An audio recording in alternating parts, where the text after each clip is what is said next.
Dikejar Cinta Murid Somplak. Episode 22, Alergi. Karya Via Raya. Awalnya Bumi sedang sibuk membuka rantang makanan. Namun tiba-tiba ia mengangkat kepalanya menatap Reswara dengan terkejut. Apalagi melihat gadis itu tersenyum malu karena pria lain. Rasanya sangat sakit bagai luka disiram air garam. Oh gitu, kata Bumi sambil susah payah menelan salivanya. Pemuda itu kembali membuka rantang yang tersisa. Ada nasi, ayam kecap pedas manis, dan tumis buncis udang sesuai pesanan pemuda itu pada juru masak di keluarganya. Ia meraih sendok dan garpu, lalu menyodorkannya pada Reswara. Makan dulu, Res, bayangin Pak Min nanti lagi aja. Oke. Reswara menerima sendok dan garpu itu. Selamat, Ma. Loh, kok ada udangnya, Mi? Terkejut Reswara mendapati tumis buncis dicampur dengan udang. Iya ada, emangnya kenapa? Kamu gak suka? Balas Bumi bertanya. Bukan Mimi, bukannya aku gak suka, tapi aku alergi. Dari kecil aku udah alergi makanan berbau seafood. Jelas Reswara muram. Sejak kecil Reswara memiliki kemiripan 90% dengan ayahnya. Gadis cantik itu memiliki wajah dan alergi yang sama dengan Ragana. Dulu waktu kecil, ia pernah hampir kehilangan nyawa dan beberapa tahun silam pun sama. Ia tidak tahu memiliki alergi itu dengan memakan makanan berbahan dasar seafood. Akhirnya, ia tahu alasan mengapa di meja makan rumahnya tidak pernah ada menu seafood selama hidupnya. Ya, sayang banget. Bumi terlihat ikut sedih. Ya udah, kamu makan ayam kecapnya aja. Ini pedes kok, sesuai selera kamu. Besok Senin aku bawain bekal lain yang bukan berbau seafood. Imbuhnya sambil menyodorkan rantang ayam kecap. Makasih, Mi.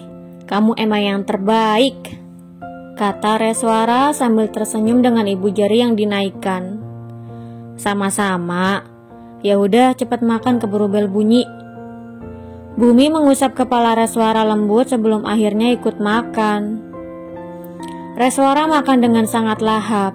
Ia tidak tahu kenapa rasa masakannya begitu lezat dan tidak kunjung membuatnya kenyang. Padahal ia sudah makan sangat banyak seperti hari kemarin. Ini yang masak siapa, Mi? Tanya Reswara penasaran. Ia ingat dari cerita Bumi sebelumnya bahwa pemuda itu tidak tinggal bersama ayah maupun ibunya. Makanan ini sama makanan kemarin yang masak Pak Faisal, sahut Bumi sambil mengunyah makanan. Pak Faisal siapa? Tanya Reswara lagi sambil menatap pemuda itu.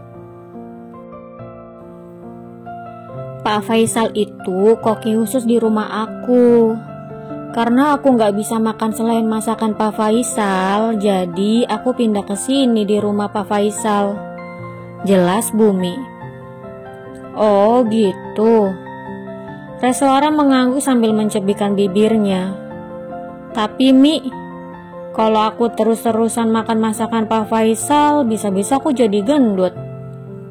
Loh, apa hubungannya? Tanya Bumi terkejut. Ya ada dong, Mi. Masakan Pak Faisal ini enak pakai banget. Kamu lihat kan dari kemarin porsi makan aku banyak banget. Nah, kalau begini terus badan aku bisa ngembang.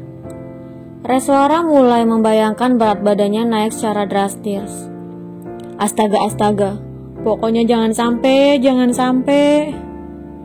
Reswara memang bukan gadis yang susah makan. Apa saja ia makan kecuali seafood. Hanya saja ia makan sesuai dengan takarannya. Ia selalu makan sampai secukupnya saja dan tidak pernah sampai kekenyangan. Sedangkan 2 hari ini, ia selalu makan sampai kenyang karena terlalu enak masakan buatan Pak Faisal. Kamu kenapa sih, Res? Aneh banget deh. Tanya Bumi melihat sikap aneh Reswara. Gak apa-apa. Kayaknya mulai sekarang kamu gak usah bawa bekal banyak-banyak deh, Mi. Sangga Reswara. Gadis itu kembali menikmati makanannya. Emangnya kenapa? Tanya Bumi heran. Bukankah gadis itu sangat menyukai bekal yang ia bawa? Aku takut berat badan aku naik, Mi. Bisa gawat nanti. Cantik dan seksi begini aja Pamin gak mau. Apalagi kalau aku gendut, yang ada gak bakal dilirik sama sekali. Jelas Reswara menghela nafas berat. Siapa bilang? Mau gendut, mau kurus, ataupun seksi kamu tetap cantik kok. Lagian nih ya, kalaupun Pamin gak suka sama kamu, masih banyak kok cowok di luar sana yang suka sama kamu. Kata Bumi berusaha menenangkan. Ia juga sekalian ingin mengatakan kalau masih ada dirinya yang akan selalu menyukainya dalam keadaan apapun. Siapa, Mi? Lagian aku maunya sama Pak Min bukan sama yang lain. Tanya Reswara tidak peduli. Baru saja ingin membuka mulut dengan mengatakan bahwa pemuda itu akan selalu menyukai Reswara dalam keadaan apapun. Namun mendengar kalimat selanjutnya, Bumi langsung menelan mentah-mentah kata-katanya. Ya udah deh, terserah kamu aja, kata Bumi lesu. Kalau Reswara tidak mau makan siang lagi bersamanya, mungkin jam istirahat makan siang besok dan seterusnya akan menjadi kelabu. Otomatis nafsu makannya akan berkurang. Jangan tiap hari juga kali, Mi. Sanggah Reswara buru-buru. Maksud kamu? Tanya Bumi sambil mengerutkan keningnya. Maksud aku zigzag gitu. Misal hari ini bawa, besoknya jangan. Besoknya lagi bawa, terus besoknya lagi jangan. Sama bawa nasinya juga jangan banyak-banyak. Jadi aku gak bakal hilaf makan banyak lagi. Jelas Reswara. Oh, oke.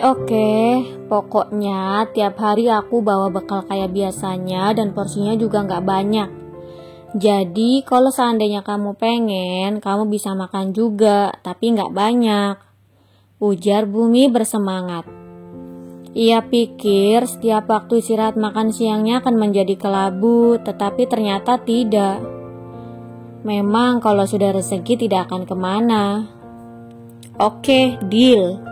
Balas Reswara tidak kalah bersemangat. Sebentar lagi bel, kita ke kelas yuk, ajak Bumi. Aku antar kamu pulang mau? Tawar Bumi. Enggak, Mi, aku ada rencana lain, tolak Reswara. Rencana apa? Tanya Bumi penasaran. Res ada rencana sama aku, mendingan kamu pulang aja sana. Timpal Esther terlihat tidak suka. Gadis itu merasa bahwa Bumi telah merebut Reswara darinya. Bagaimana tidak? Bumi selalu memonopoli Reswara sampai-sampai ia tidak pernah bisa mengobrol. Jika di kelas, Reswara akan selalu fokus pada pelajaran. Setiap waktu istirahat, Bumi akan merebutnya darinya. Setiap pulang sekolah juga Bumi lagi.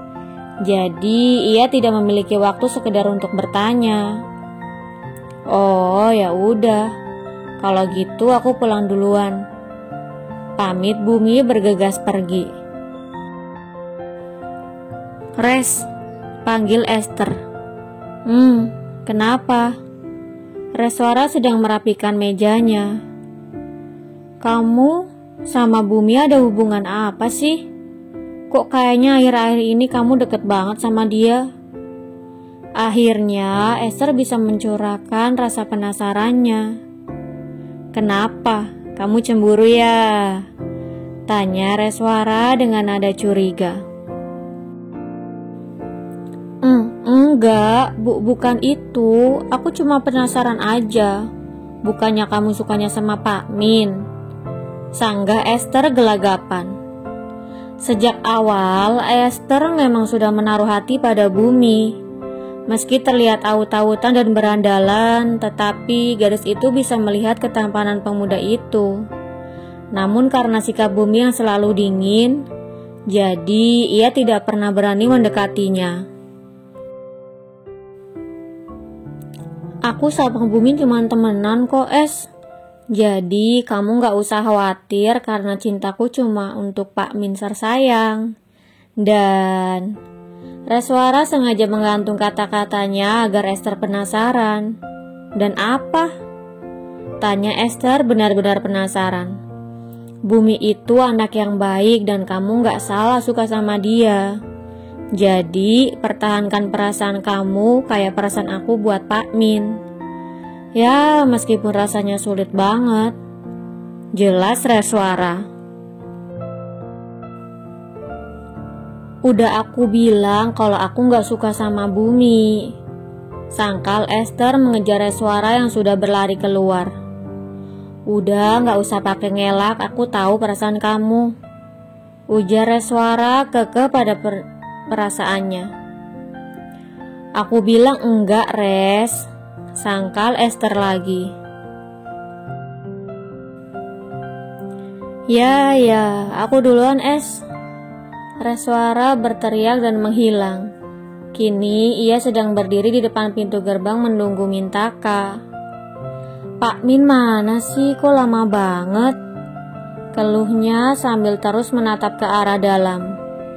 Bersambung. Jangan lupa untuk like, komen, share, subscribe, dan tekan tombol lonceng untuk mendapatkan notifikasi episode selanjutnya. Terima kasih.